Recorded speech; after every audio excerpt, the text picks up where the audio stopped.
After register Squarespace domain.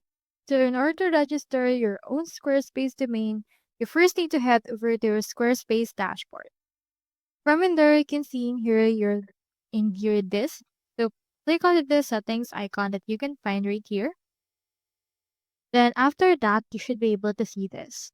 Click on the this domains and email and click on the this domains. You can either choose a domain or you can also choose for Google Workspace right there. For this case, let's just choose domains. And after that, you can find in here this. So this is the domain that I have built in.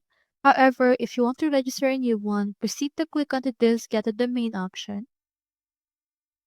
Search in here for the domain that you wish to use. For example, let's choose in here cupcake.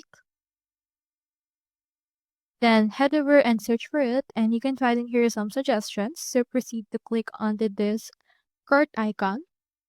Click on this checkout and then buy this domain in order to register it as your own. So that's how you register Squarespace domain. Hope we help.